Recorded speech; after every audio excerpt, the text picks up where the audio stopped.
It's the Ralph Nader Radio Hour. Stand up, you've been sitting way too long. Welcome to the Ralph Nader Radio Hour. My name is Steve Scrovan, along with my co-host David Feldman. Hello, David.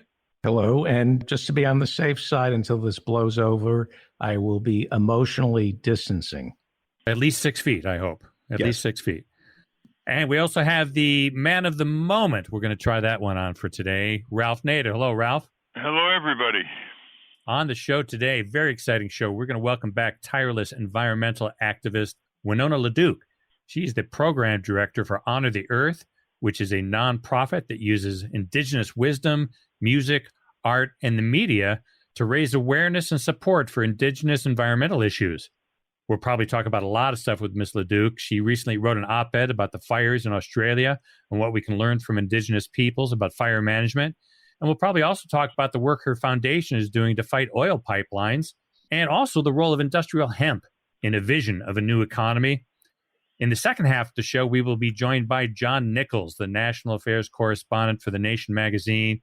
We always call John when we need a good dose of progressive Midwestern political wisdom.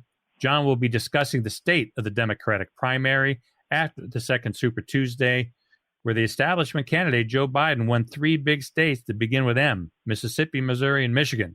The Democrats want to beat Trump, but is Biden really the safe choice? We'll talk about that, and we'll also talk about what do we win if he wins.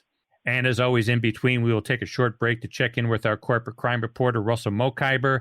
And if we have some time left over, we'll try to answer some listener questions. But first, let's talk with Winona LaDuke about what's happening on the front lines of the Native American community. David? Winona LaDuke is an internationally renowned activist working on issues of sustainable development, renewable energy, and food systems. Ms. LaDuke lives and works on the White Earth Reservation in Minnesota. And in 1996 and 2000, she ran for vice president as the nominee of the Green Party with our very own Ralph Nader. As program director of the organization Honor the Earth, she works on issues related to the climate crisis. Welcome back to the Ralph Nader Radio Hour, Winona LaDuke. Hey there, bonjour. Welcome back indeed, Winona. I might add that she's written some sterling books and has a great artistic flair when she asks people in mailings to support Honor the Earth organization, which is a nonprofit. We're going to cover quite a few topics, however, quickly.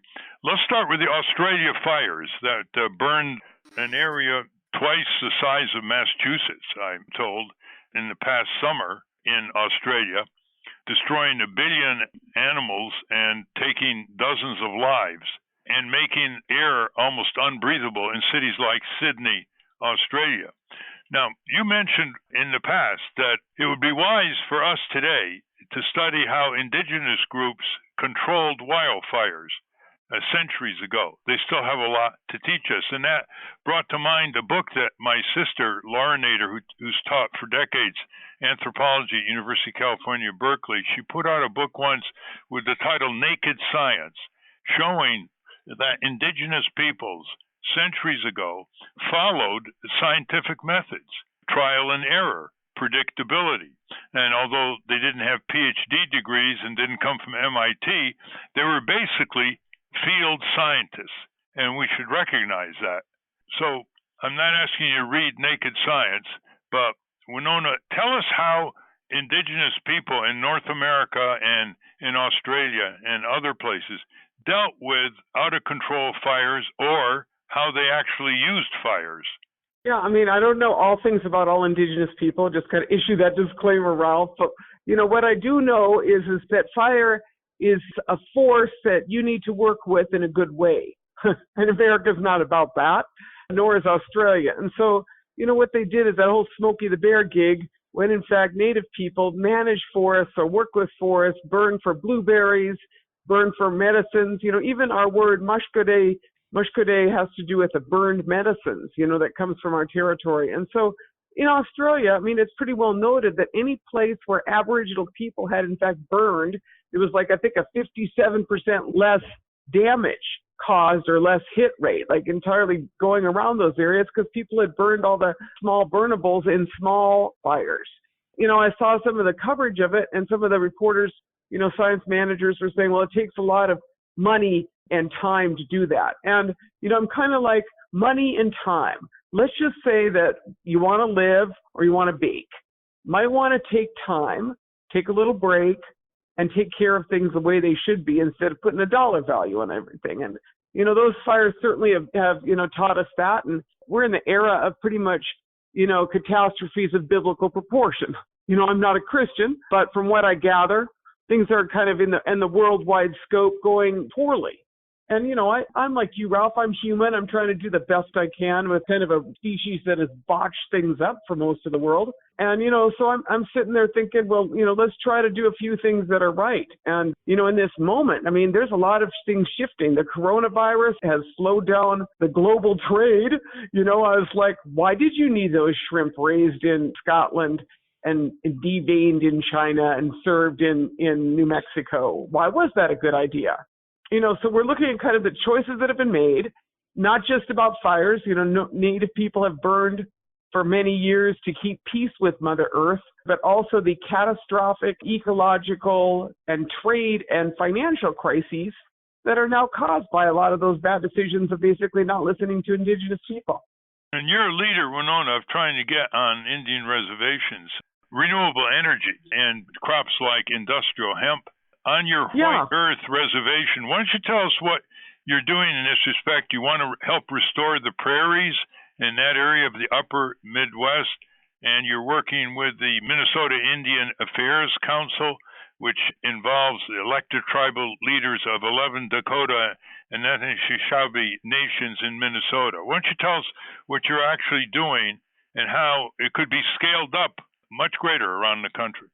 Right. So, first, the last strike at the, present crisis that we are in, price of oil is tanking, which means that you have all these, like the infrastructure that they're looking to build right now is infrastructure for oil companies, which is all going to be a bunch of stranded liabilities within 5 years. We're going to be holding the bag for this. And a couple big projects just ended up getting canceled. Single largest tar sands project imagined, Tech project, Tech Frontier Mine, canceled last week. As you know, Constitution Pipeline also canceled in New York State. Jordan Cove, another one that is on the rocks in Oregon. And then in Minnesota, we're still facing Line 3. Canadian These are all multinational pipelines steel and that you've been opposing. All oil pipelines, we're saying. And so, basically what I'm saying is that at this moment, when you have a huge crisis, it would be wise to invest in a future that is sane. And so that's what we're doing at White Earth. So through our King, our group, our organization, Honor the Earth, we create a solar thermal panel manufacturing facility called 8 Fire Solar thermal. So like your south-facing wall, it can reduce your heating bill by 15 to 25%. Why wouldn't you want to just reduce heat instead of just have it go out the window or just be cold? So we're looking at low-cost heating answers for, rural housing, urban housing. That's kind of core to our work. It is called megawatts. We're not trying to generate power. We're trying to save energy by doing efficiency and doing, something that uses a natural Mother Earth. So that's what we've been working on. And then we got working with some other allies in Minnesota, 200 kilowatts of solar planned for the White Earth Reservation now. And that's going to go for our villages, like little small solar farms, in 5 of our villages. This is going to be a really, really good project when it goes up, but other tribes are looking at the same thing. And so like you're at this moment where one side is looking at how to get more fossil fuels infrastructure in, and then the enlightened team, that'd be us, the indigenous just transition movement is saying, we're going to go for solar. We're going to go for efficiency. We're going to go for local foods because we think buying shrimp from China and Scotland is dumb. And we're going to go for hemp.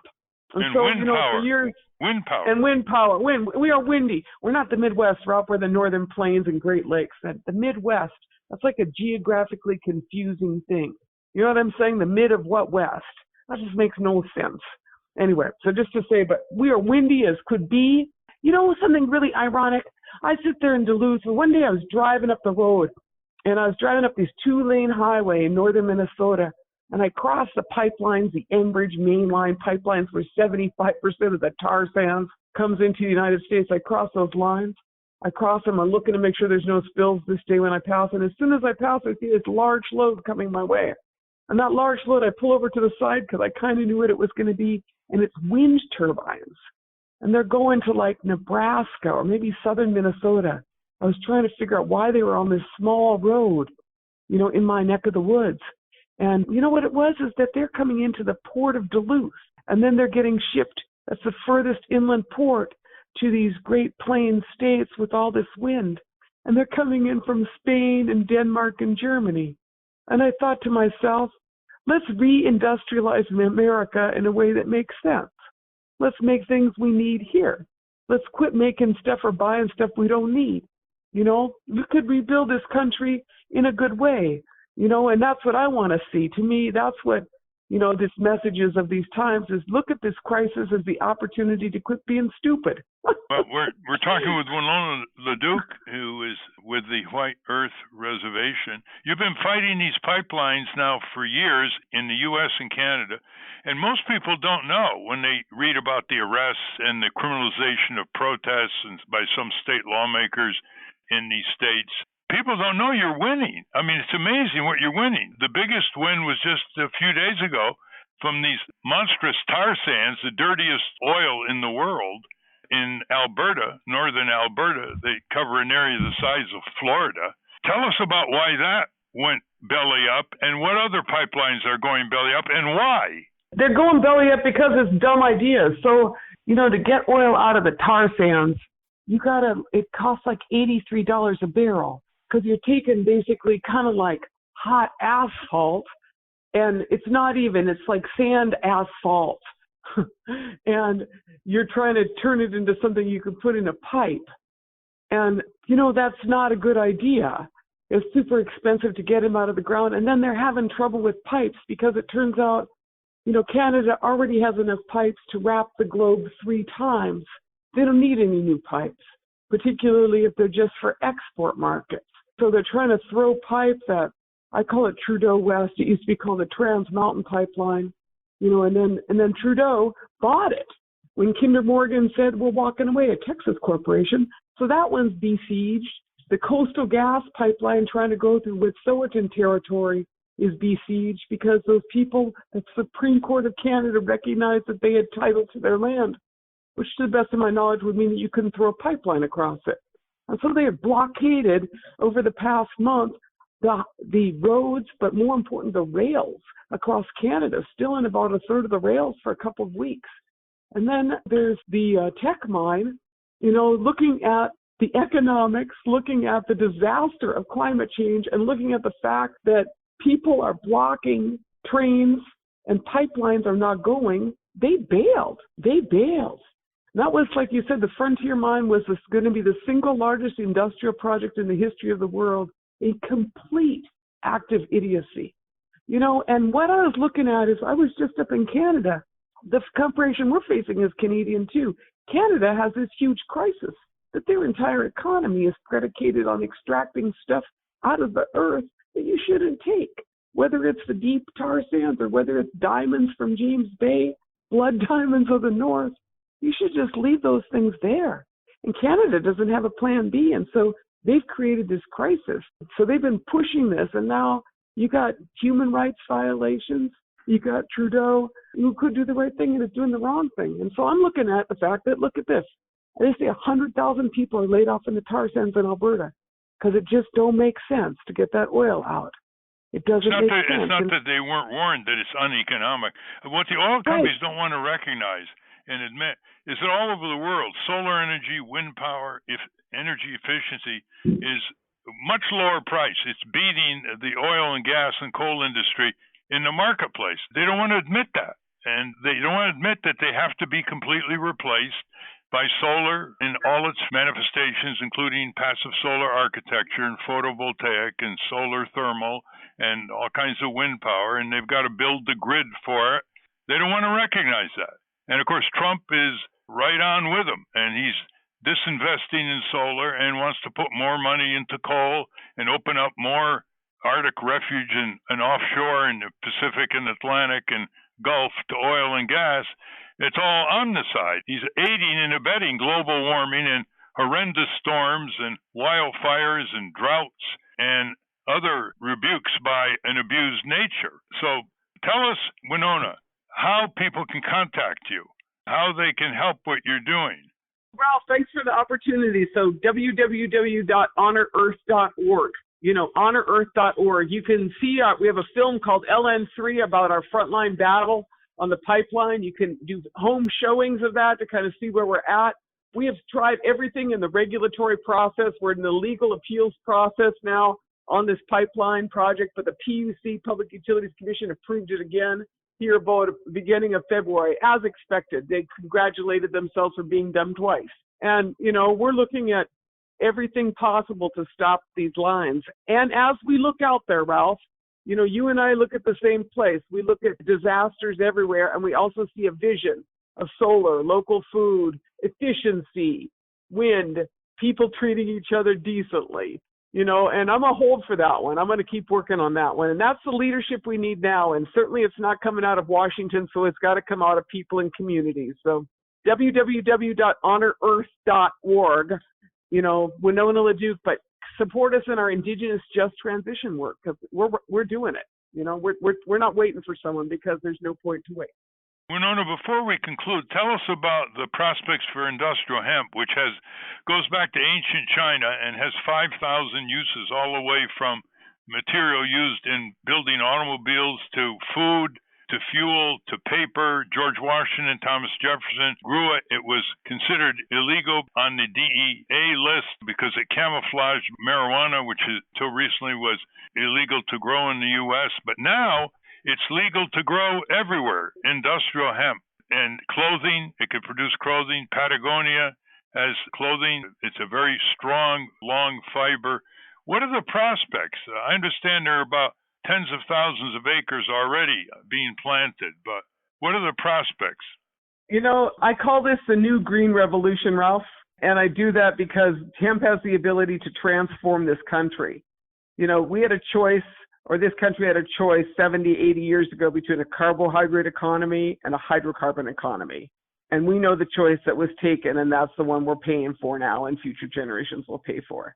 Oil and gas and coal, hydrocarbon. That's right. Carbohydrate is what you grow on the farms.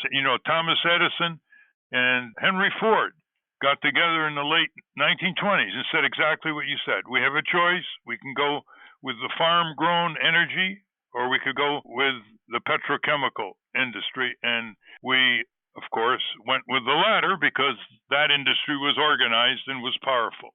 Right, exactly. And so, now in this time, we need to undo that.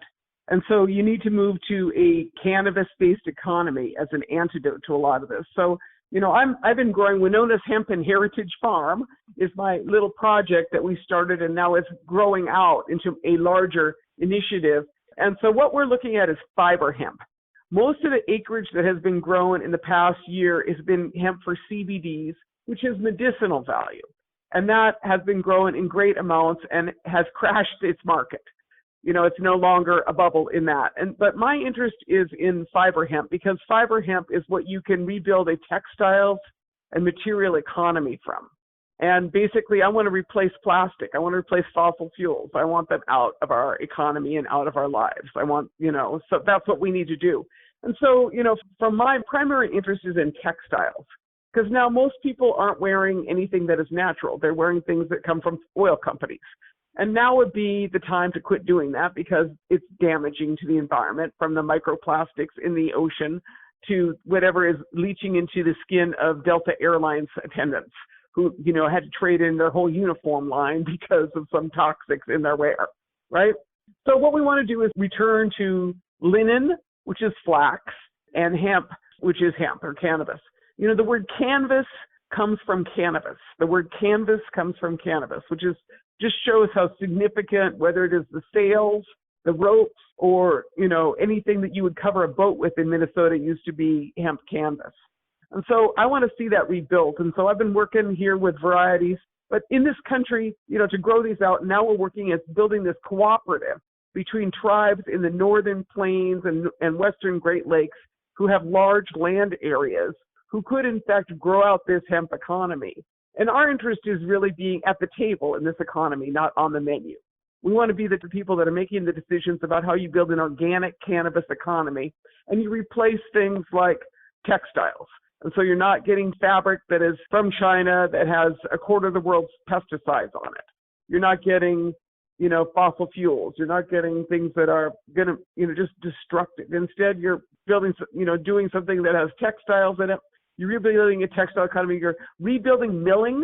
This country used to actually make textiles, but we stilled those mills in the 1980s in globalization, 1990s, and closed down so many good working class jobs in the Carolinas and in the Southeast, up to New England. Winona, Right. It's really amazing what you and others are doing. You're recovering long lost knowledge and turning it into the wave of the future to save the planet. That's what's going on here. That's the future economy. We want to rebuild it. As we rebuild it, we're going to rebuild it with renewable energy, a lot of common sense, and decent treatment of workers. We create this world. So in a way, what we are doing is we're weaving the next economy in my region. And that's what we want to do. So I've been chasing down equipment. Most of it seems to be in Belgium or overseas because we also, I think, just melted down all the hemp equipment in this country as a part of prohibition, from what I can see. And so are tracking down some industrial equipment so that I'm not sitting there spinning on my hand loom. On that note, we have to conclude, Winona LaDuke. Give our listeners your contact numbers once more slowly. Okay, www.honorearth.org.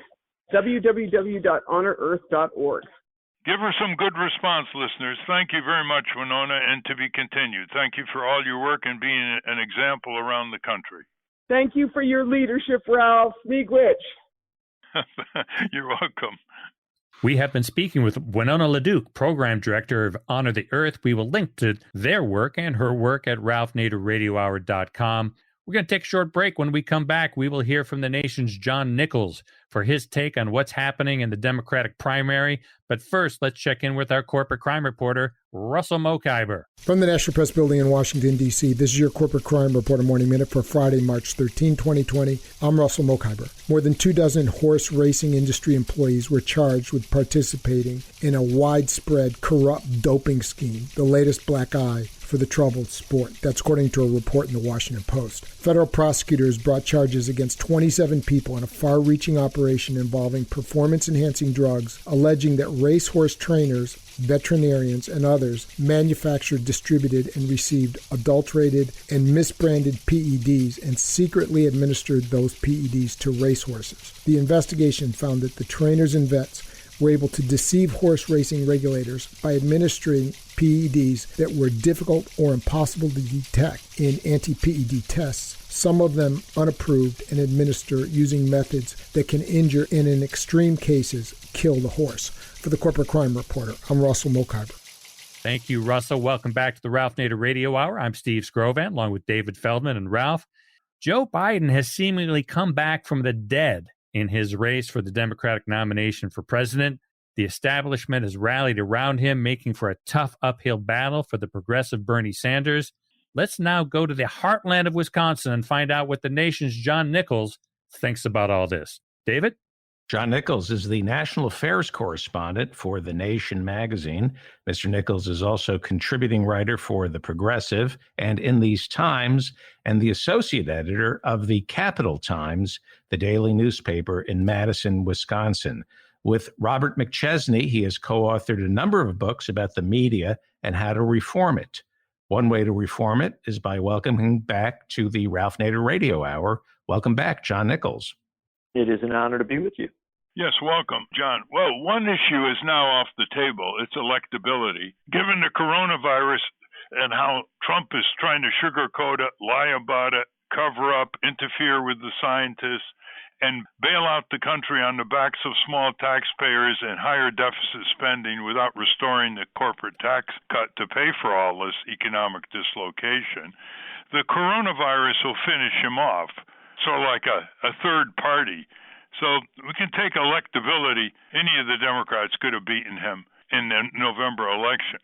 But the big puzzle is, how can someone like Bernie Sanders, who has a record of standing up for people in all areas of American life, going back to the 1960s, incorruptible, a politician who says it like it is and does it like he says it, lose ground to Delaware Joe, who grew up in corporate-dominated Delaware and has represented big business ever since. Well, you put a few things on the table there, all of them significant. Let me offer a couple notions up front. First and foremost, while you say that electability has been taken off the table, and while I happen to share a lot of your assessment there, that doesn't mean that it has been taken off the table for the average American, for the voter, and certainly for the pundit class, which is so powerful in our media. And so they continue to make electability this incredible reality, this thing that must be discussed and all decisions must be subsumed to it. And the answer to your question as regards Bernie Sanders intersects with it. While you may well be right that it is off the table, it wasn't for the voters in the primaries on Tuesday, and the caucus in North Dakota. And why is that? Why is that in the African American community? Why? I mean, Bernie was on the civil rights barricades in the 60s and ever since, and nobody's fought more for civil rights in the U.S. Congress than Bernie and John Lewis, Congressman John Lewis. And the African Americans, in large numbers, are voting for Joe Biden, who's responsible for Clarence Thomas, and Clarence Thomas has been the tipping point in 5-4 decisions against black interests for over 3 decades. How do you explain this phenomena here? Well, let me say two things. First off, I'm going to push back a little bit on, who's carried the ball on civil rights over the years. I think, you have to look at a lot of folks, including Ted Kennedy and many others, and many. The current Congress. Yeah. Yeah, but even there, I don't think that it is to necessarily suggest that Sanders has this, over the top record, this perfect record. The reality is that Sanders does have a record. It's worthy of discussing, and it certainly can be put in the mix. Biden also has something of record. He was the vice president in the administration of the first African-American president. This has meaning. It has resonance with people. But you go to a deeper thing here, and I think this is one thing worthy of discussing. It is not merely, as we've moved through this process, the African-American community. While African-American voters gave Biden a very, very strong vote in South Carolina and have in some of the very critical votes in some of the southern primaries, as well as even in some northern states, when you take a look at what happened in Michigan, in rural areas, in Missouri, in rural areas, which are overwhelmingly white, in suburban areas as well, Biden's just gotten a lot of traction. And the reason for that, I think, goes beyond a lot of the calculations that media puts in play, because media doesn't necessarily acknowledge its own impact on a race. And the fact of the matter is that ever since Sanders kind of got into a place of viability as a candidate, where people are actually talking about him potentially as the nominee, you've had just a cacophony of media commentators, outlets, political strategists, other people stepping up and saying, oh, Bernie Sanders can't be elected. He's unelectable. He's unelectable. He's unelectable. The volume on that was turned up so loud that it created an opening for almost anyone who wasn't Bernie Sanders. And it was contrary to the polls, wasn't it? Didn't the polls show from 2016 and now that Bernie was ahead of Trump in a head-on poll? Yeah. In fact, in the battleground states, which I look at a lot, there's, like my state of Wisconsin, there was a poll just a week or so ago that showed only one of all the Democrats. This is a little over a week when you still had a number of them in. Only one of all the Democrats they polled on beat Donald Trump. Only one, and that was Bernie Sanders. And so the reality is that the argument that Sanders is unelectable has always been, kind of a bit of a fantasy. It's not a real thing. But as we well know, and Ralph, you and I have talked about this over the years, Chomsky, McChesney, so many people have written on these issues, Susan Douglas. The simple reality is that our media is very, very powerful at creating narratives. That narrative really got traction with all sorts of voting groups, all sorts of demographics. And we need to understand that. And so here's where it gets interesting. Bernie Sanders took a hard hit on Tuesday. There's no way to analyze it anywhere else. He said he needed to do well in Michigan. Frankly, didn't do that well. He said he needed to do have other things come together. A lot of them didn't come together. And so those are the Tuesday night results. On Wednesday morning, Wednesday afternoon, he stepped up, has a press conference, at which, to my mind, I think it's one of the more interesting press conferences we've had in the campaign. He essentially acknowledged that he's got an electability challenge, that people don't see him as being as electable as Biden. But he also pointed out something else, that in the exit polls, overwhelmingly, people support his position on the issues. I mean, in Michigan, 57% of the people supported a government-run healthcare plan that replaces private insurance. It was described in the exit poll as that, not as Medicare for all, not some gentle title, but a government-run healthcare plan that replaces private insurance. 57% of people in Michigan supported it. I believe it was 58% in Missouri. In Mississippi, it was 60%. Now, here's the other thing. In Michigan and Missouri, the exit pollsters asked if people favored just tinkering with the economic system of the United States or favored, quote unquote, a complete overhaul of the economic system of the United States. In Michigan, it essentially tied, complete overhaul tied with just some, tinkering, some repairs. In Missouri, complete overhaul won, right? And so the fact of the matter is that what Sanders is talking about is winning big, but he is not. And so in his press conference, he acknowledged, or at least discussed, some of these realities and said he was going to go forward into Sunday's debate to try and wrestle with some of these issues. And obviously, the intent to suggest that if we really talk about this seriously, if we talk about what people want and what they can get out of this election, and then we talk about, not just what they want and issues, but also what they want as regards beating Donald Trump, and where the intersection of those issues as well as the electability thing come together, that, basically Sanders said he thinks in a debate, he might well come out ahead on that one, that people might actually take a serious look at that, and it might, at the end of the day, benefit him going forward. Yeah, given those exit polls, John, Biden is quoted as saying if the Congress passed a full Medicare for all, single payer, he'd veto it if he was president. He's also said to some fat cats at a fundraising enclave that nothing fundamentally will change if he becomes president. He is for the war machine. He pushed even harder than Hillary Clinton did in supporting the criminal war in Iraq, which is radiating in all areas of chaos and violence in that region of the world. He supports all the military budgets instead of redirecting them to repairing our public works back home with good paying jobs. He gives lip service to labor unions, but he didn't lead the fight for $15 an hour. He's toady historically of the credit card industry and its rapacious charges and penalties. And he supported the Clinton crime bill in the 1990s, which led to mass incarceration, largely of minorities, blacks and Hispanics, and supported the draconian penalties on crack cocaine compared to regular cocaine, which of course had an effect on minority classes. And you just go on, and you say, what in the world are African Americans doing supporting this man? He didn't bolster Clarence Thomas, but as chairman of the Senate Judiciary Committee, mistreating Anita Hill, he made it easy for 11 Democrats to cross the aisle and win it for Thomas. 52 to 48 was the vote in a democratically controlled Senate, and Thomas has been torturing minorities ever since. So I don't understand what's going on here.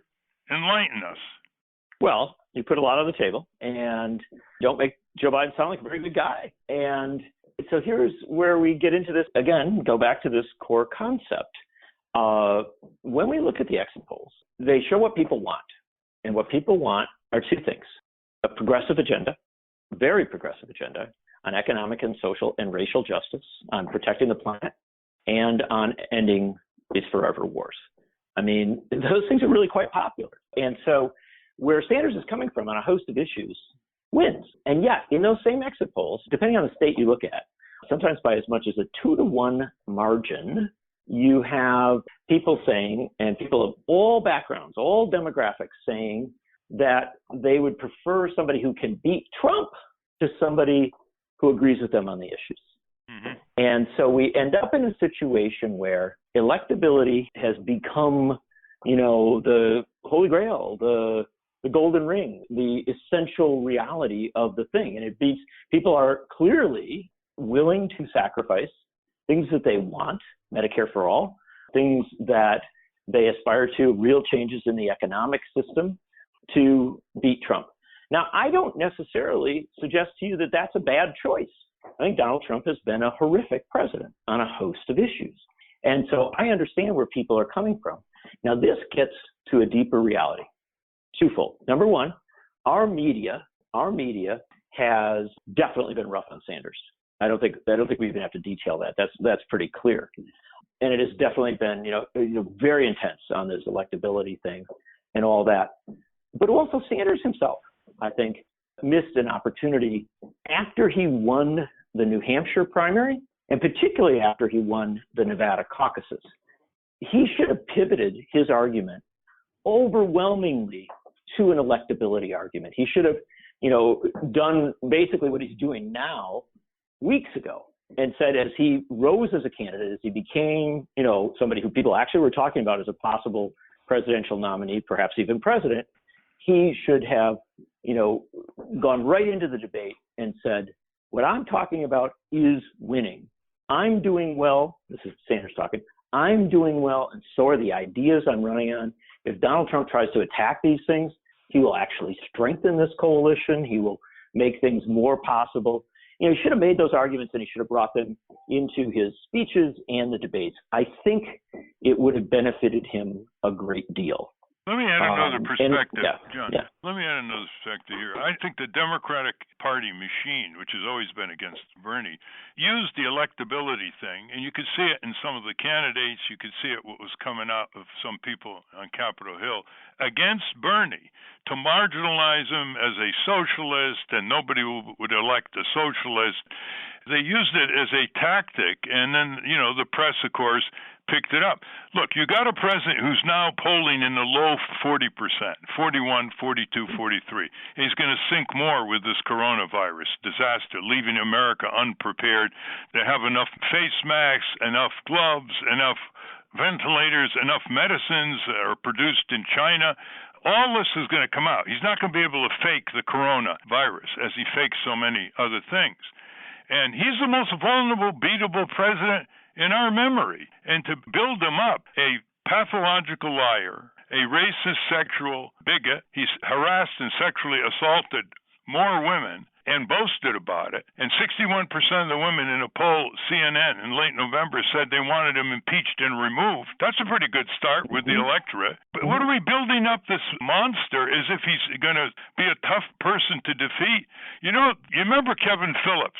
He said the Republicans go for the jugular and the Democrats go for the capillary. Let me give you my metaphor. The Democrats have 10 arrows in their quiver against Trump, and they use 2. The Republicans have 10 in their quiver, and they use all 10 to attack the Democrats. The Democrats, look at how they held back on the impeachment.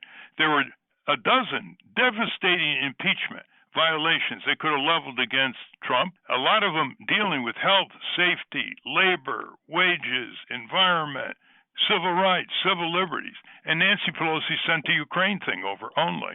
People don't have a stake in Ukraine, but they had a stake in all the others that she kept in the closet in the House of Representatives. So they're creating their own Trump problem. He's the most beatable president in modern history. Your take? I think much of what you say, I understand, respect.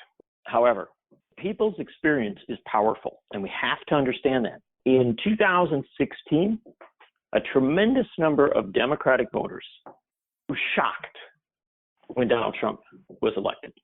And in fact, remember, of course, he wasn't, he didn't win the popular vote. He took office because of an electoral college reality of, winning very narrowly in 3 upper Midwest states. And so that just shook a tremendous number of people, as has his administration. Just the reality of Donald Trump has shaken a lot of people. And frankly, for pretty legitimate reasons. This guy goes to extremes. He is dangerous in so many ways. And my sense is that the experience of 2016, in combination with the real legitimate concerns about the prospect of what might happen if he actually did somehow win another term, causes people to really want to make sure that he is beat in 2020. And whether he is eminently beatable or not, the fact of the matter is people are still going to, their politics is going to extend from their own experience, and it's going to extend from what they've been through and what they're thinking about, what they're worried about. And so fear. You're talking about fear. Of course, and fear. And what did Franklin Roosevelt say, right, in the 1930s? The only thing we have to fear is fear itself. The reality is Roosevelt himself, one of the most popular president in history on so many levels, saying he had a challenge with fear, and he had to get people to overcome that. And so what we have to acknowledge is it's always there. It's always a reality.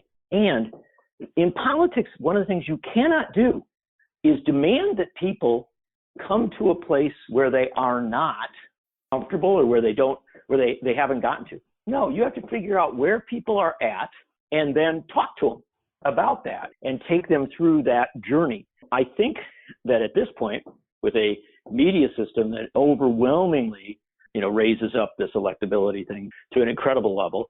And then again, saying in a campaign where Sanders needs to talk about this much more. He didn't at critical points. He didn't talk about it enough. It's not to say he didn't talk about it. It's just not enough. Now, I think with his Wednesday afternoon press conference where he did talk about electability, he talked about this, this disconnect between the exit polls and his numbers. I think he may be actually there.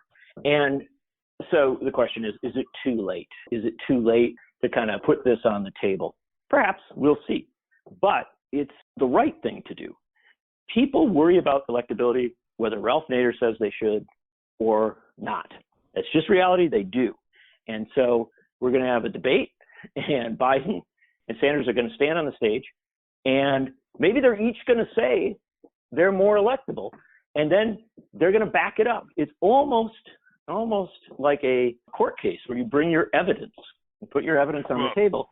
And that could be, look, this could yet be the next great twist in a 2020 campaign that, if we remember, has had many frontrunners along the way. Well, listen, John, Bernie would be well advised to stop making people think that what he's proposing is revolutionary. As we all know, almost all his proposals are entrenched in Western Europe democracies for decades, some of them in Canada. Number two, a lot of his proposals hark back to American history. The stock transaction tax, which people think is revolutionary, sales tax on stock transactions.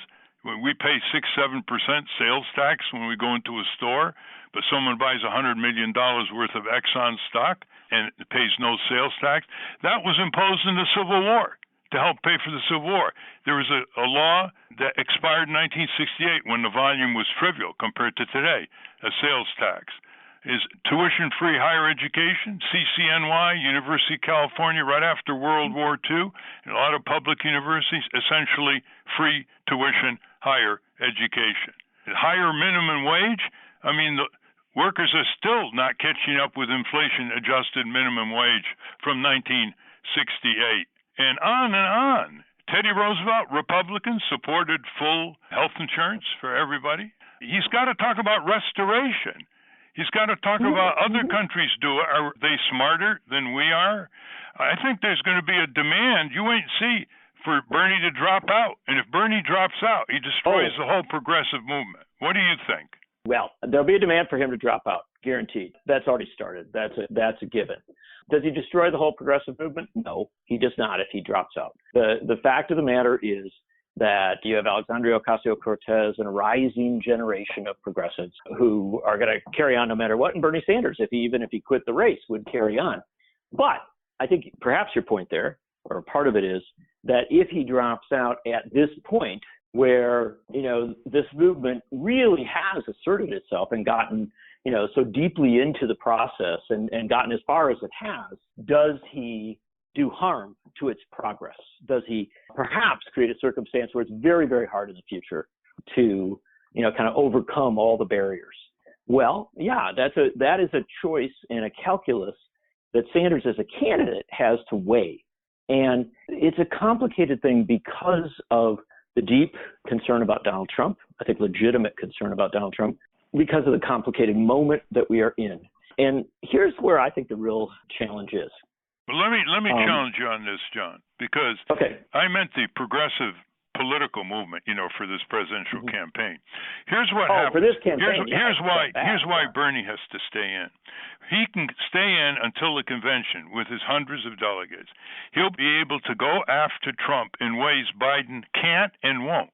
That's one. And these are very vulnerable areas in Trump that Bernie can go after, but Biden, because of his record and his philosophy, will not. Number two, we're seeing Bernie vindication now. Trump socialism is coming to the rescue. How come everybody's begging now for the government to do this and the government to do that and the government to help here and there? So he's being vindicated. Under democratic socialism, we would have been far more prepared for this coronavirus, and we wouldn't let corporations with tax benefits export our critical drug industry to China, leaving us without even a production capacity for antibiotics in the U.S. The third is if he drops out, he'll be expected to run around the country making speeches like a toady praising Joe Biden, which he doesn't want to do that. If he drops out, his money dries up. And it's so the issue now is not about just numbers of votes in primaries. It's about policy, agenda, redirection. And if he drops out, he'll lose all his leverage at the convention. Your take? Well, my take is that obviously a lot of my experience and understanding goes back to the remarkable campaign that Jesse Jackson ran in 1988. And there came a point during that campaign where, of course, it was unlikely that Jackson was going to be the nominee. He had not won critical primaries that he needed to win. And yet he carried on and continued to appeal to voters with a message that this vision of a multiracial, multi-ethnic, visionary rainbow coalition could actually transform our politics. And when he got to the Democratic National Convention in 1988, he did transform a lot of how the party does things as regards its rules, as regards how it addresses some issues. He didn't win on everything, but he clearly contributed to the party. Now, in 88, the party did not win, but in 92, it did. And Democrats began to take in some of what Jackson had argued for, which was a politics that was much more about mobilizing voters and getting new voters. That's a real deep part of what Jackson was preaching in 88 and beyond that. Also opening up the processes. You could say that many of the processes that made it possible for this party to evolve, at least on some issues, root back to that campaign. So there is an argument, and an important argument, that you can go forward in a campaign and achieve tremendous things, even if your chances of winning are slim and getting slimmer. Your point is proven because when Ronald Reagan challenged President Ford, he took it all the way to the convention. He lost, but then look how he came back. I mean, look how his ideology came back later. But there's another reason why he should not drop out. He owes it to his voters in the remaining states to give them the opportunity to vote for him. And he owes it to his millions of followers not to so demoralize them that they stay home in critical states in November and help damage the Democratic cause. So even if I was Joe Biden, I'd want Bernie Sanders to come all the way to the convention. Well, there is an argument for that vision, and especially if Sanders' his approach is to raise up these issues, raise up these ideas, and argue for this vision of a mobilization election. And here's a really important part of it. You talked a moment ago about vindication. Look, I have always argued that we were going to get to a single-payer Medicare for all system in the United States, not necessarily because of a campaign or a candidate, but because of circumstances, right? Where it just becomes evident that this is what we need. Well, certainly the moment we are in points to that, as well as it points to the need for paid sick leave and a host of other things. And that's not even the whole of it. We are 30 years into a globalization revolution that's changing everything about how we relate to the world. We're 20 years into a digital revolution. We're 8 to 10 years into an automation revolution.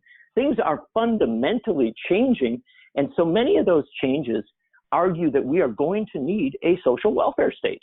and that we are going to need models that treat everyone equally and fairly, no matter what their background, no matter what their race or ethnicity or region.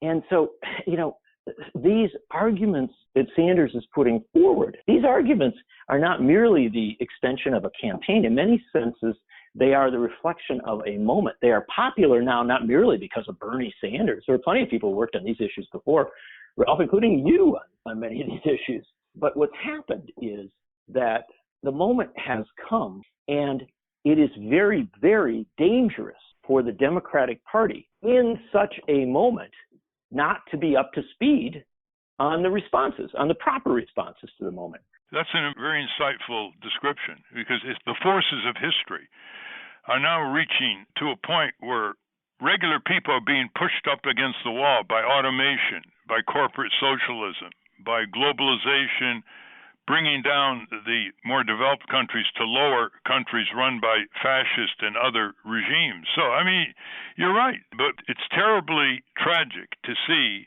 the fickleness of so many voters in the last few weeks. It must have stunned Bernie.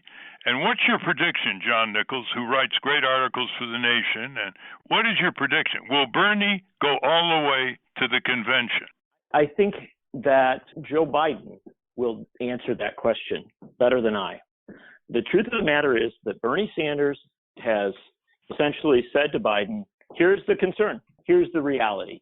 The ideas are winning, but maybe Bernie Sanders isn't winning. And so, Joe Biden, will you adopt these issues? Will you speak about them in clear and effective ways?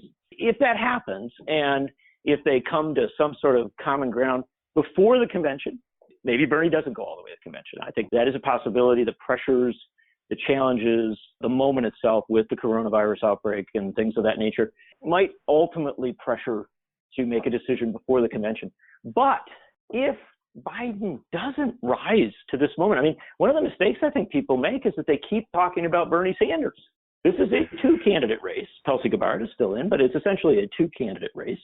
And instead of talking so much about what Bernie Sanders will do or how he will, adjust to the realities of Super Tuesday and its aftermath, we should also be talking about how will Joe Biden step up? Because here's the bottom line. I've covered politics for a very, very long time. Candidates don't get better after they win. Candidates get better when they're in the process and they feel pressured to get better. And so that's the moment that we are in.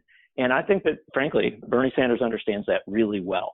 Well, and, he can continue. My sense is he'll keep the pressure on until there's a sense that Joe Biden has risen to the occasion, or, frankly, that something else has happened politically. We haven't seen Joe Biden under pressure, under debate. The Democratic Party doesn't want a head-on debate. They're going to have sort of questions from the audience and a round table because Joe Biden can't debate. He can't talk more than 7 minutes before he starts stumbling. And he hasn't been really tested. He won these states, some of them he never even campaigned in. He hasn't been tested as to whether he can take it all the way. And so that's one reason why Bernie should stay in the race and keep leverage on the corporate Democratic Party for the party platform and the kind of commitments, like you said, they will take before they get into power. And after their power, they say get lost people. We've seen that before.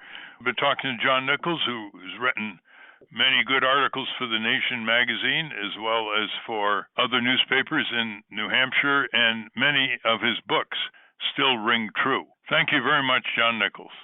A pleasure to be with all of you. All right, let's do some listener questions. This comes from Bob O'Brien, who answered our call to be an activist. And he says, I listened to your podcast this morning about voter suppression and tree planting. Great show. I took a step to try to do something and emailed the ombudsman for NPR. And what he did was he basically asked the ombudsman for NPR to book some of the guests we've had on the show, like Dr. David Michaels, Robert Greenwald, Alan Grayson. And then he sent us the response he got from the ombudsman. And the response seemed to be a bit of a kiss-off. It went, thanks for reaching out to the NPR Public Editor's Office, Bob. I've noted your feedback for the newsroom. Just to note, booking interviews also depends upon the person in question having the time and agreeing to come on the show. Thanks again for reaching out. What do you think of that response, Ralph? It's a little bit laughable because there aren't many people who don't have the time to go on NPR. So, especially if they're authors of books like David Nichols and others. The second thing is that he tried to contact the public editor for PBS. Right. And he got the name of the public editor, who has been deceased for over a year.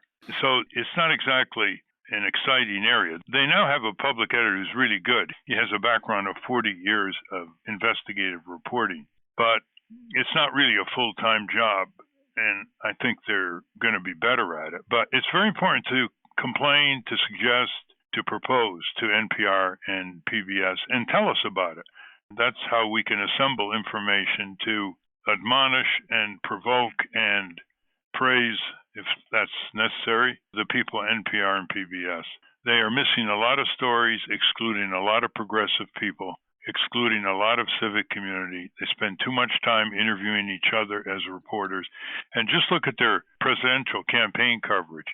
It's massively focused on the horse race, on tactics, on who's ahead, who isn't behind, who stumbled, and not on agendas and policies. Right, right. Well, thanks, Bob, for taking up the call and doing that. We really appreciate it. That's what other listeners should do, huh, Steve? Yeah, and if there's more and more of that, hopefully that will have some effect. We urge people to write to their members of Congress and get a response. And we haven't had many responses from members of Congress sent to us, but that's true, too. You just give us the feedback. Right. Yeah, so do that. Whether it's calling the ombudsman at PBS or NPR or your congressperson, if you do that, let us know how it went. Thank you for your questions. Keep them coming on the Ralph Nader Radio Hour website. I want to thank our guests again, Winona LaDuke and John Nichols. For those of you listening on the radio, that's our show. For you podcast listeners, stay tuned for some bonus material we call the Wrap-Up. For more from Russell Mokhiber, go to corporatecrimereporter.com. Ralph has got 3 books out. The Fable, How the Rats Reformed the Congress. To acquire a copy of that, go to ratsreformcongress.org. And To the Ramparts, How Bush and Obama Paved the Way for the Trump Presidency and Why It Isn't Too Late to Reverse Course. And Fake President, Decoding Trump's Gaslighting, Corruption, and General BS, co-written with Mark Green. We will link to that also. Join us next week on the Ralph Nader Radio Hour when we speak with Jim Zirin, author of Plaintiff in Chief. Thank you, Ralph. Thank you, everybody. In an era of the coronavirus, check in the CDC guidelines. They'll be quite helpful for you. Hi, this is Jimmy Lee Wirt, producer of the Ralph Nader Radio Hour, and welcome to the Wrap-Up. We've got a lot of extras with both of our guests, plus a good number of listener questions. Let's start off with more from Winona LaDuke. Steve and David, any wrap-up questions here or comments? Yeah. Ms. LaDuke, talk a little bit about the fight you've been having over law in Minnesota that is trying to criminalize your protests of these pipelines. Very good question.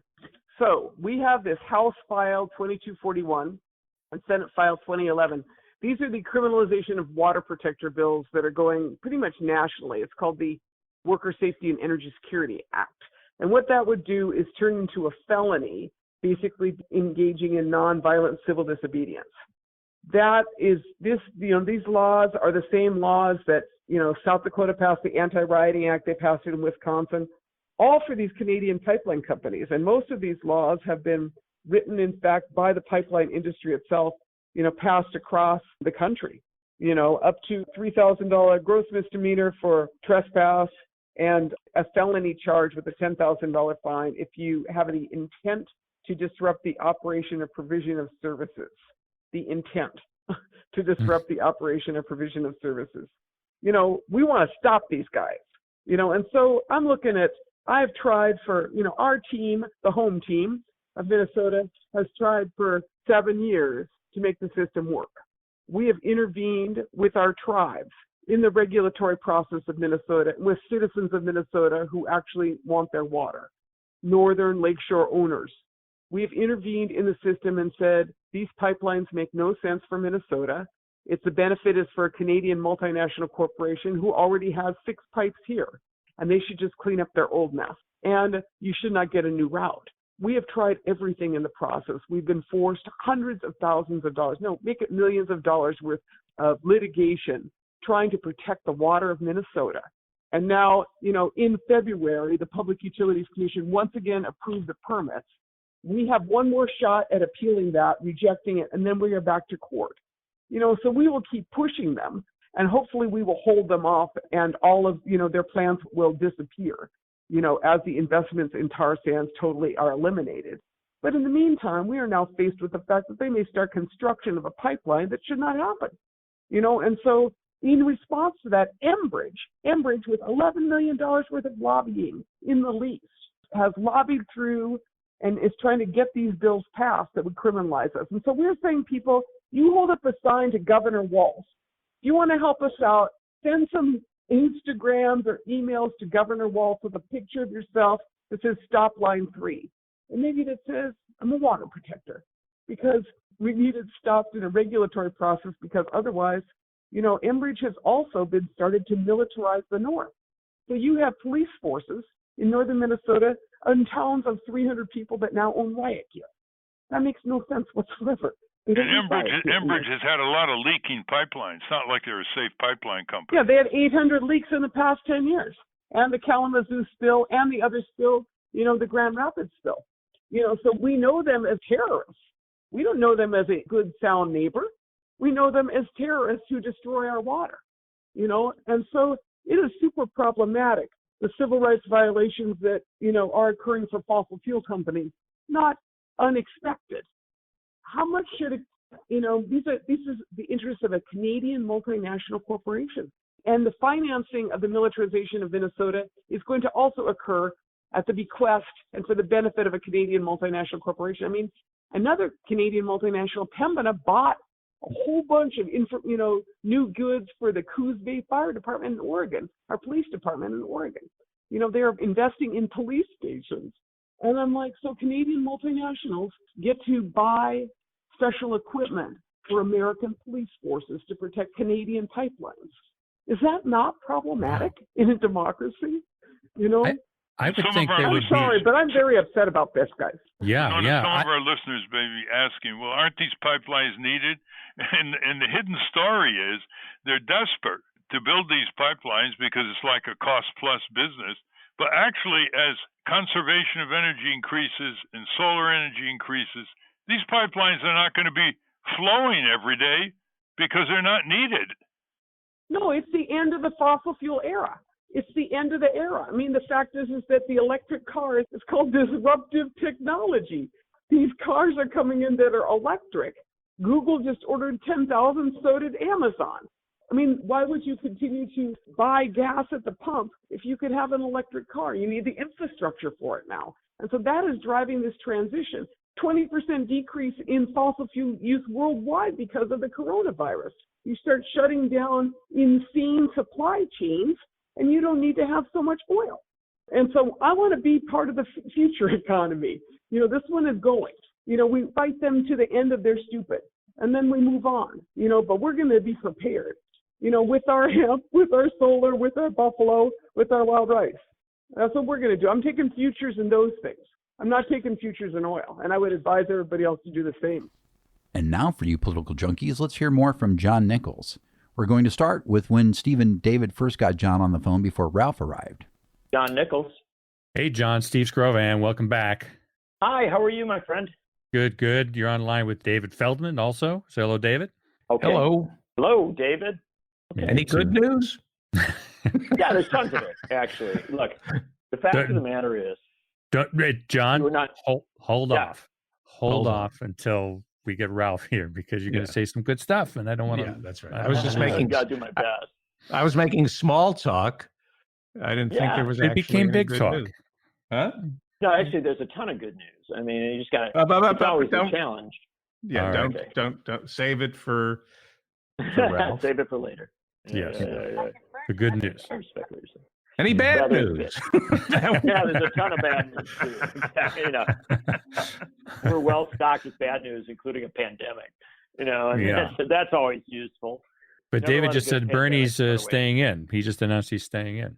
Absolutely, and he did it in a very, very nuanced, very, in my view, very smart way, which is essentially once acknowledging the flaws and fundamental challenges of his own campaign. not closing the deal on the electability issue, but then raising it for his opponent, saying, but I'm not really sure that, despite what the media has told you, Joe Biden's all that elected. Oh, well, that's actually a really good kind of, it's sort of like a sensible fella saying, I realize you may not like me that much, but I'm not so sure the guy that you do like, that you know enough about him. So that opens up a discussion, which will be had publicly on Sunday. And I just think what Sanders did was, make the Sunday debate probably the most important debate of the campaign, with the possible exception of the Bloomberg-Warren debate. And that's, we're in kind of high-stakes politics here, but difficult high-stakes politics. And we should not be unrealistic about the fact that Sanders is in a weak position. From that weak position, I think he played his cards about as well as he can. And here's more from the main interview with John Nichols. What's your latest book? I've got a book coming out in probably late April, early May with the good folks at Verso, and it's called The Fight for the Soul of the Democratic Party. And it is about all of these issues. It's about all the things we're talking about right now. And I begin in the 1940s, at the end of Franklin Roosevelt's presidency. Roosevelt, an imperfect man, an imperfect president, but to a greater extent than any president in certainly the last century, the figure who put big ideas on the table and advanced toward them. And especially in his latter days as president, proposed the Four Freedoms, proposed the Economic Bill of Rights, literally began to address a lot of these fundamental issues. And I start there in 1944 at the point where they were choosing who his vice president would be, whether you would continue with Henry Wallace, who was a supporter of racial justice as well as peace, and a vision for peace in the post-war era, a passionate supporter of World War II, but then for trying to achieve a peace that worked. In fact, Wallace's line was to win the peace for racial justice, all forms of justice at home, and also for a diplomatic and kind of a negotiation with the world rather than some sort of superpower politics. And Wallace was pushed aside. And I talk a lot about that in the book. And then just extend the journey through, look at all of the different points over the last 75 years where the Democratic Party has frankly pulled short, done less than it could do in the moment that existed. Now, that hasn't always been the case.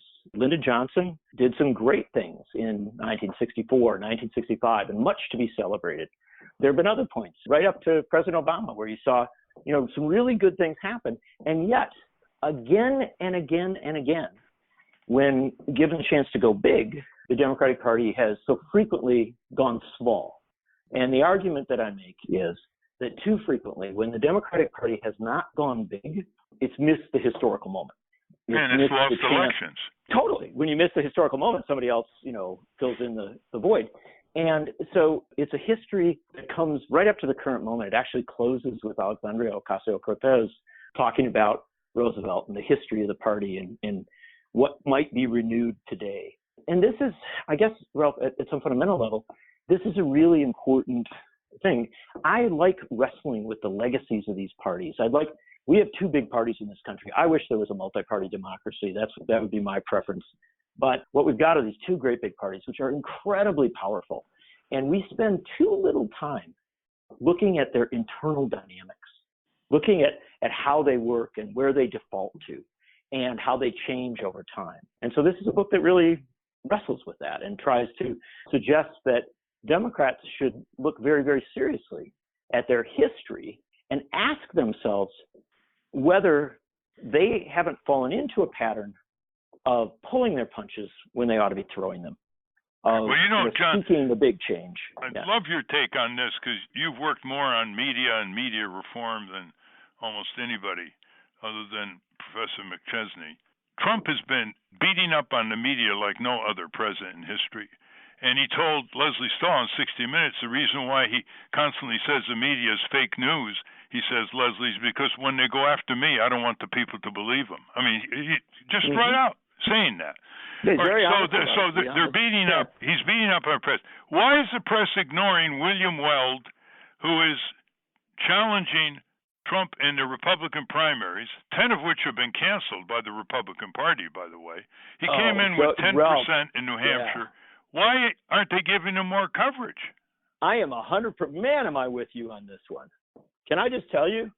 Boy, oh boy, do I think that's a big deal. I've written about William Weld, and I plan to write about him again. Tell people who he is. William Weld is the former governor of Massachusetts. Very, very successful governor, not on issues that I always agree with. I think he did a lot of things I didn't like.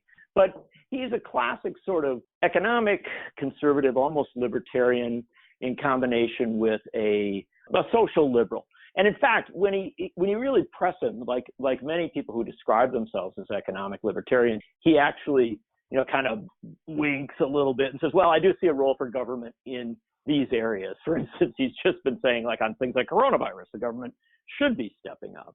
He said that on climate, interestingly enough, that this is a place where the government has to step up. So he's an interesting guy who in some ways, not all, recalls some of the better instincts of moderate to liberal Republicans of the past. He's running against Trump as somebody who's always disliked Trump. In fact, he was the Libertarian Party's vice presidential candidate in 2016. And he's very passionate in his critique of Trump. He's also really good on his feet. He's a great interview. He does great on TV. He's very blunt. And frankly, he's got, a real good political skill. He's also pretty good with people. I've seen him just, shaking hands at polling places. Now, here's the interesting part of it. You're exactly right.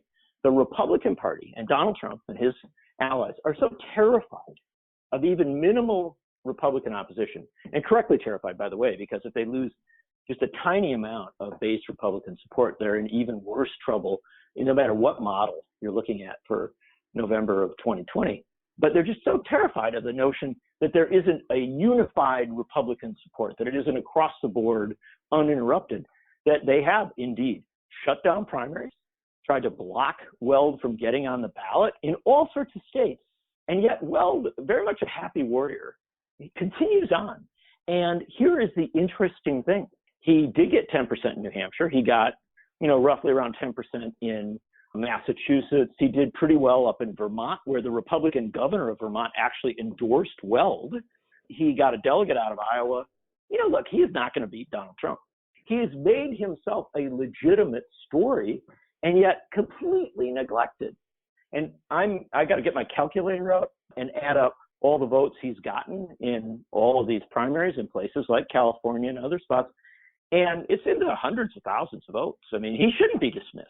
Why is the press dismissed? Why is he dismissed? Because our media, frankly, can barely rouse itself to cover, a primary race of any consequence or any diversity. Look, the Democratic race began with the most diverse field in American history.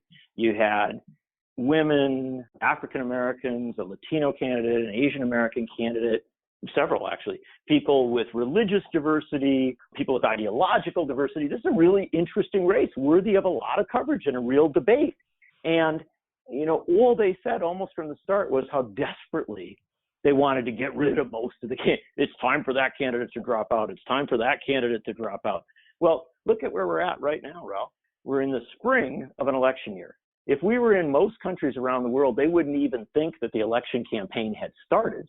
And we've knocked out all sorts of impressive candidates from all sorts of backgrounds with all sorts of ideas and all sorts of skills. And it is because our media simply loves a two-candidate personality, what they think of as a personality conflict. They love to squeeze the ideas out. They love to just, go to the most basic concept that, these folks don't like each other.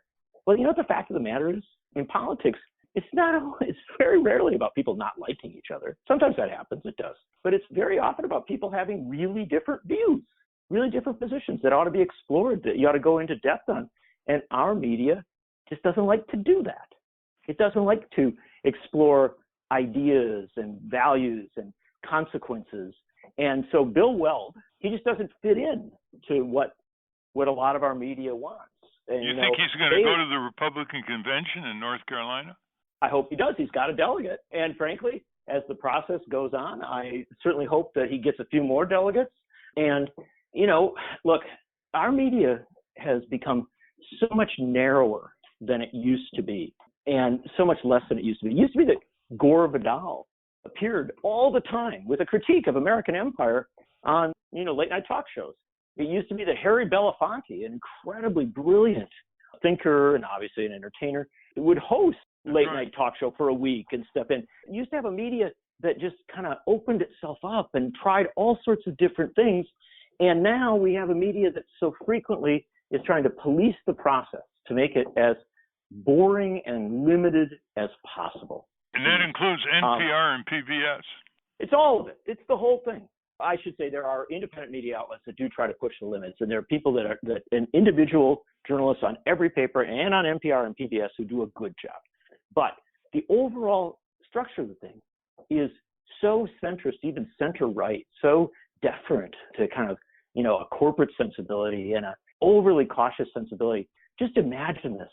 In 1968, at the conventions, you had, I think it was ABC, I hope I'm right about this, William F. Buckley and Gore Vidal debating each other night after night. They'd put them on, and they had these, rough, brutal debates where they fundamentally disagreed with each other and brought up all sorts of, deep conflicts and ideological differences. And now, it's all personalities. If I ran a network, here's what I'd do. I'd accept the fact that it's probably true that Trump and his allies have pushed Bill Weld to the sidelines of the Republican race. And, I'd say to Weld, if he does drop out before the convention, we'll make him a correspondent and put him on the floor. Give him a microphone. Let him go down and talk to people. You imagine the chances of that from the inhibited people on airwaves, using our airwaves free today. Not likely. Mm-hmm. We're running out of time, John. We're talking with John Nichols, who writes for The Nation, writes a lot of prescient books, and we'd like to give Steve and David a chance to weigh in here before we close. Well, I was just curious, what's in Donald Trump's toolbox? Going forward? Yeah. Going forward? Hey, look, Trump is an adaptive politician. And this is an important thing to understand. He's been all over the ideological spectrum, all over the partisan spectrum over the years. He now is thrown in with the far right of the Republican Party and the conservative movement because it happens to be convenient for him.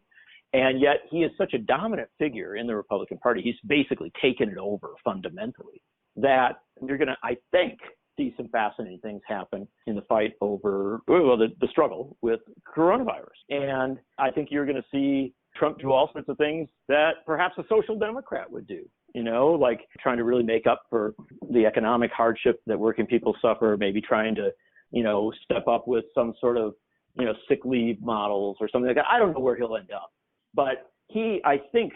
Or an authoritarian. Wouldn't he become more authoritarian?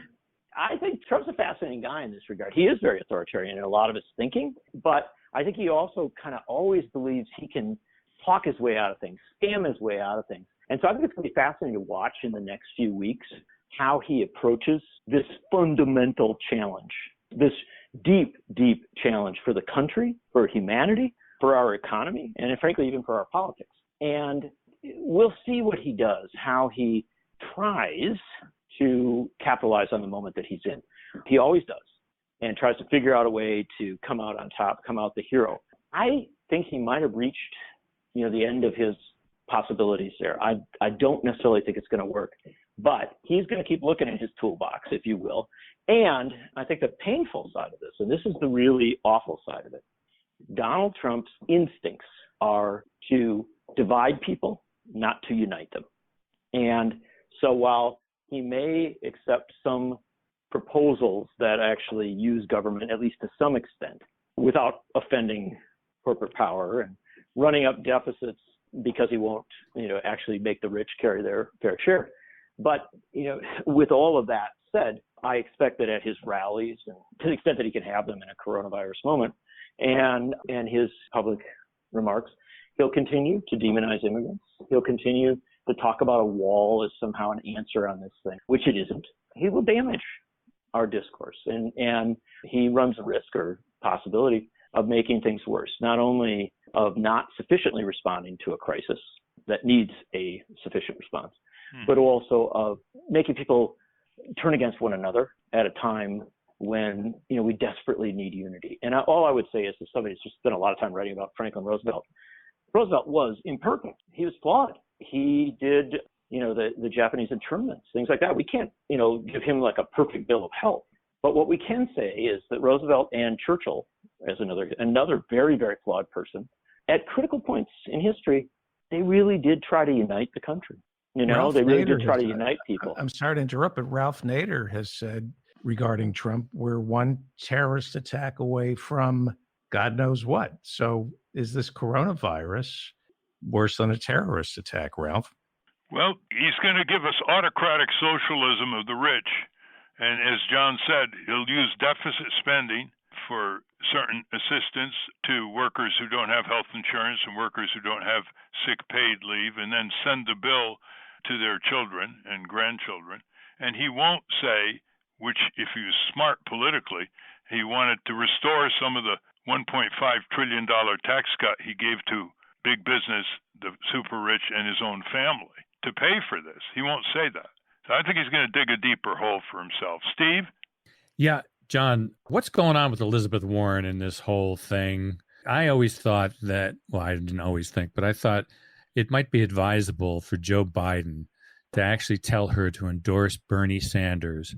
And when, even if it's a brokered convention, the superdelegates hand it to him, he can then name her as vice president and in the name of unity. I suppose, assuming Jamie Dimon and Lloyd Blankfein approve. I want to tell you one thing straight off the bat. As somebody who's covered Elizabeth Warren for a long time, nobody tells her to do anything. She doesn't operate that way. She is a very, very strong individual who has a vision and kind of knows what she wants to accomplish. I may disagree with her on a particular issue or a particular strategy. In fact, I do. I frankly think she should endorse Sanders, but that's my view. And I'm going to respect that she's got, her approach, and that when you put yourself into this public sphere and you are this prominent and you run a campaign that did inspire a lot of people, and that's a really important thing to understand. You have a right to figure out when you're going to endorse, when you're going to go in, when you're going to go out. The same as we were saying about Bernie Sanders, right? This fundamental thing of individuals who run for the presidency of the United States and mount a serious campaign are often pressured at the last minute or at a critical minute, to do what pundits and political strategists want you to do. I say candidates get to stay in races that they want to stay in. They get to decide who to endorse when they want to endorse. And here's the interesting thing about Elizabeth Warren. I would hope that this is my dream, that whatever happens with Sanders and Biden, that the Democrats decide that she should be the chairman of the platform committee. And not just the platform committee as existed in the past as something that kind of meets in a side room, a supercharged platform committee that is supposed to write the agenda for the party. And then where she's empowered to actually go out and argue for that agenda with resources and perhaps to, obviously consult with other people, which she's actually very, very, very good at, bringing in all sorts of voices, listening to all sorts of people. But at the end of that consultation, to ask Warren to effectively write the book, to write the manifesto, to take in these great ideas, her own ideas and those of others, and take that out into the campaign as, a real part of it. Now, maybe as a vice presidential candidate, that could be a part of that too. But even if she isn't the vice presidential nominee, to be central to it. And I floated this idea a few days ago. What fascinated me was almost immediately, Randy Weingarten, who was a Clinton backer in 2016, a very key figure on the platform committee, said she agreed completely. And then Bill McKibben, who was a big Sanders ally and backer on the platform committee, said pretty much the same thing. And so fascinatingly enough, here you have a unity moment, if you will, driven by Elizabeth Warren, who is a supporter of fundamental structural changes on monopoly issues and on a host of other matters. And so I got to say, I guess my sense on all this is I'd like to raise her up. And I don't want to put any expectations on her. I want her to make her choices on what she's going to do. But boy, Democrats would be fools if they don't get beyond just the simple discussion of who she's going to endorse or the simple discussion of, what she might do next, to the deeper discussion about how they might ask her to, be a fundamental part of defining where the party goes. Because she's a better player. Elizabeth Warren is a better player than the vast majority of Democrats in the Senate or the House, and frankly, in all sorts of other settings. Well said. And now Ralph answers more of your listener questions. All right, let's do some listener questions. David? This one comes to us from John Weiler. Ralph, I enjoy your show very much. I start every work week by listening to the latest episode during my commute. Forgive me if you've covered this subject before, but my home state of Ohio is currently in the midst of a heated debate over school vouchers. The transfer of public dollars to charters and private schools is also a national issue, comprehensively covered by Diane Ravitch in her new book, Slaying Goliath. If Diane has not been a guest on your show, I highly recommend considering her and reading the book. Thank you for your time. Thank you, John. Well, school vouchers are part of an attempt started many years ago of private investors trying to dig into what was then the $300 billion public school budget in the United States. It's much higher now. They look at various public programs and they try to knock off a piece of it here and there. And of course, their argument was that their public schools in certain areas are failing and people deserve a choice. And so what they did is set up these charter schools, which were often run by corporate consultants or people who are not of the public school background. And they wouldn't get anywhere if it wasn't for certain inadequacies in public schools. And the studies so far, although they've been everywhere, but the bulk of the studies show that the students aren't much better off in the charter schools than the public schools in terms of testing. So the question is, do we improve our public schools, or do you allow charter schools, which get closer and closer to commercialism and commercial profit, siphon off increasing numbers of students? I don't think charter schools have much more than 10% of the public school children in their location as of now. I've always believed that public schools are much more equitable. They have to take the more difficult students. The charter schools cream off the top, as they used to say in the insurance industry, and increasingly reflect a commercial curriculum. So I think the focus should be on parent-teacher groups and the local communities improving the public schools. And if you want to have competition, you start different public schools or public high schools. Once you go into the charter, you're in a gray area where you can't control profit-making corruption. There have been stories of that, and increasingly corporate consultants dominating that slice of education. And it's very important for people to look at the studies and see how increasingly the charter school movement becomes a Trojan horse for the public school institutions. And roll up your sleeves and go down to City Hall and make sure that the adequate funding occurs and that the facilities are repaired and improved. The public school tradition is part of America. Well, very good. Thanks for the question, John. Take the next one, David. This next one comes to us from Mark Fitzsimmons. He says, Ralph, I heard you talk on your radio program about your hernia operation at Shouldes Hospital in Canada. What is the failure of going with a polypropylene, or fishing wire, as some doctors call it, mesh? What convinced you to go with the Shouldes method? What was the discomfort level and the time afterwards to mend? And do you still have the same level of flexibility without discomfort for doing some common chores and gardening and possibly sport activities? The Shouldes method is the gold standard in the world. The mesh has a higher infection rate, for example. It has a higher problematic situation, that is where the patient has to go back in because of the pain, and it's used because it's quicker and they can charge more, and the doctors don't have to learn how to do tissue repair the way the doctors did over 30 years ago before the mesh industry started hospitality suites dining and wining the medical establishment. And so I recommend that you go to the Shouldes Hospital telephone line and put forth your particular situation, and they will advise you. They're very honest, and if they can't help you because you have a different kind of situation they're not trained to focus on, they will tell you. And if you are within their level of expertise, they will tell you. And you spend the bulk of a week there recuperating, so they know every morning when they check you out whether there's any infection, whether there's any problem. Whereas in the United States, after they slap the mesh in you, you're out, in terms of less than a day. And by the way, the charge in the United States is at least double that of Canada, sometimes triple. And at Shouldes, you get 3 nice meals a day, and you're sitting with people who have the same thing on their mind: hernia repair, successful recovery and a modest payment. Thanks for the question, Mark. And while you're at it, maybe you should ask Rand Paul what he thought of his experience at Shouldes and what he thinks of maybe the Canadian healthcare system, because he went to Canada for his hernia surgery.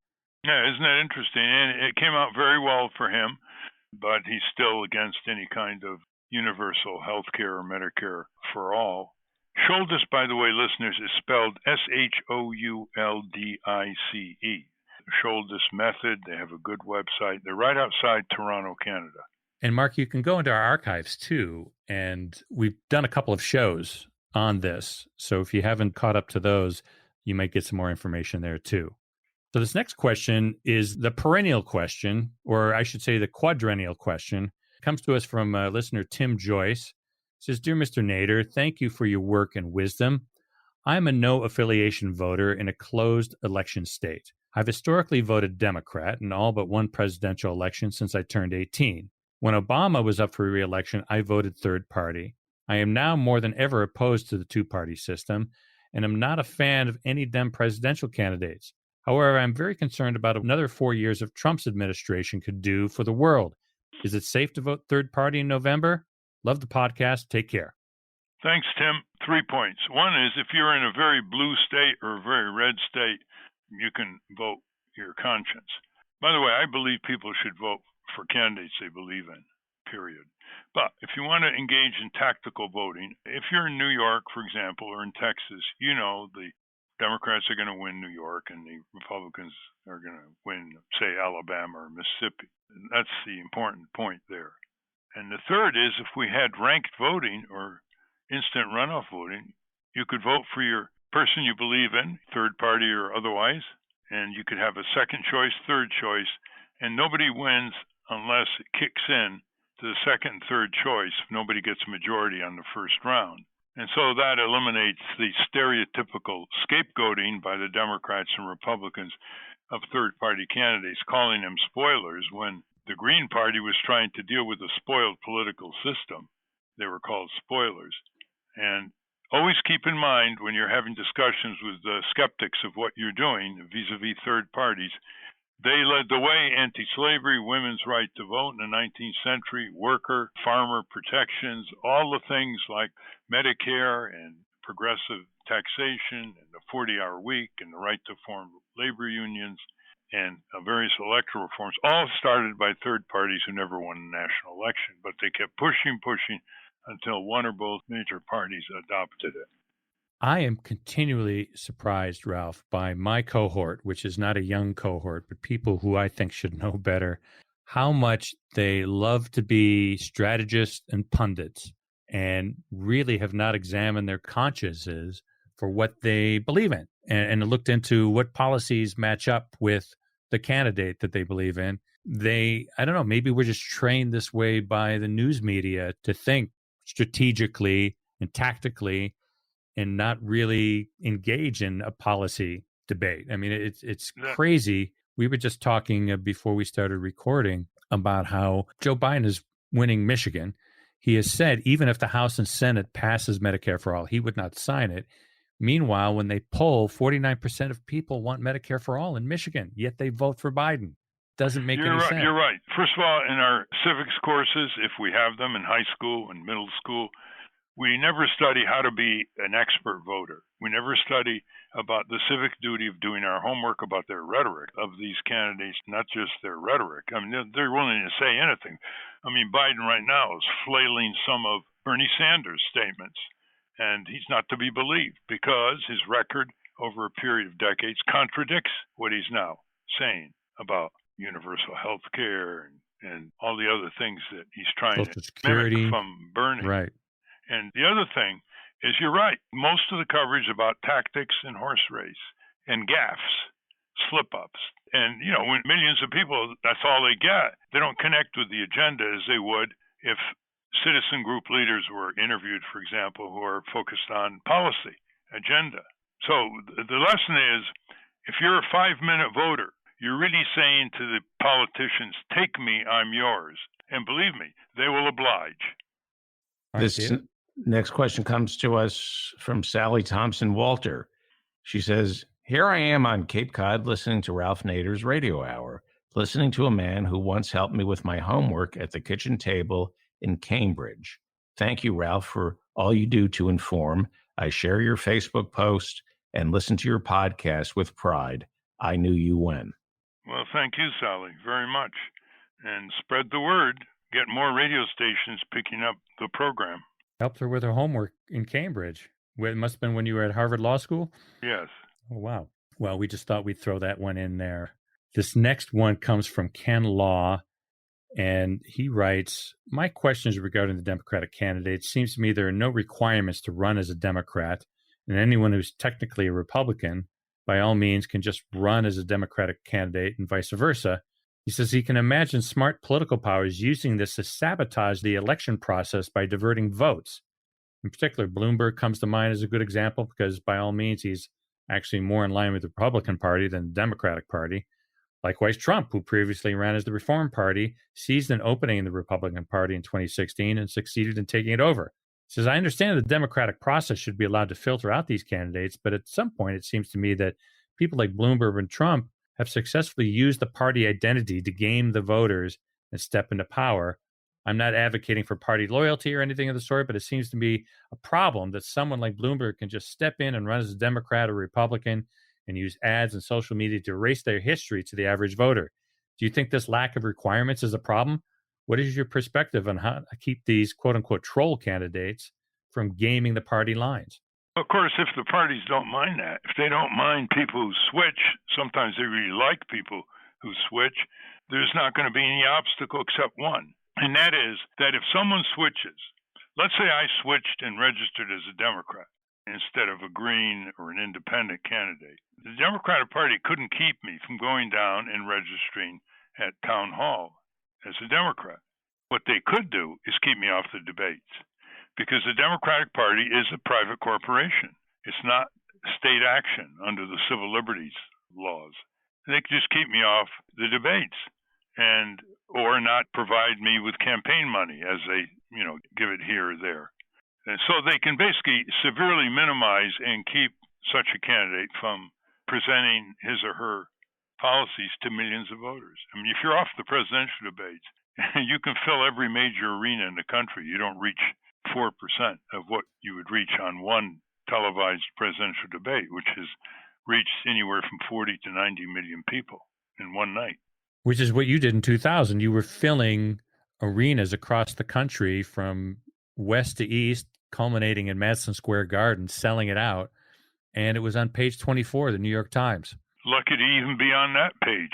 It wasn't on the evening news. It wasn't on the morning news. It wasn't in the newspapers for the most part, except deep in a small article. We did the same thing at Portland, and we hardly got any coverage. Filled the huge Portland arena with 10,000 people. Crazy. All right, David? This next one comes to us from Earl Ammerman IV.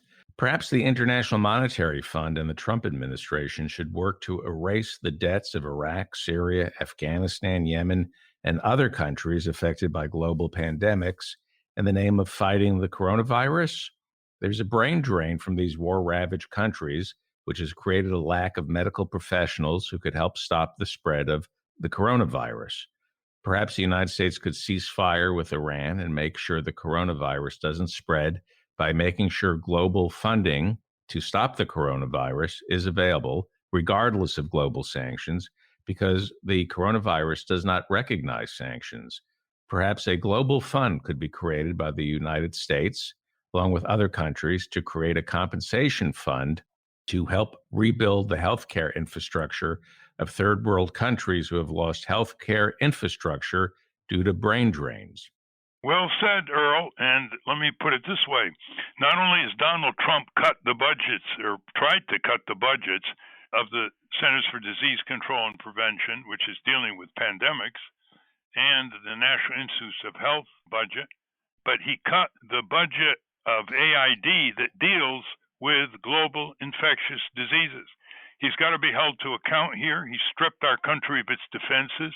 He blathers about China, but has allowed the big drug companies to export the manufacture of all kinds of critical medicines for cancer, for high blood pressure in China, We don't have a single factory producing antibiotics in the United States. We're at the mercy of China and India, that the big U.S. drug companies subsidized and given free R&D by our government and allowed to charge the highest prices in the world to American consumers, exporting all of that to make more money to Chinese and Indian laboratories that are hardly regulated by the Food and Drug Administration. The coronavirus is a third-party candidate that will defeat Donald Trump because he continues to lie about it, to give sugarcoating remarks about it. He is still trying to politicize the message of the scientists in the U.S. government, and he's beginning to see that he has to use socialism to bail out capitalism. You'll see more positions coming out of Trump, which is to use deficit financing and all kinds of subsidies and bailouts, and renewing the old tradition in America that when capitalism gets in trouble, it's always socialism who saves it. Thank you for that question, Earl. And that's a wrap. Join us next week on the Ralph Nader Radio Hour when Ralph talks to Jim Zirin, author of Plaintiff in Chief, a portrait of Donald Trump in 3,500 lawsuits. Until next time. Stand up, you've been sitting way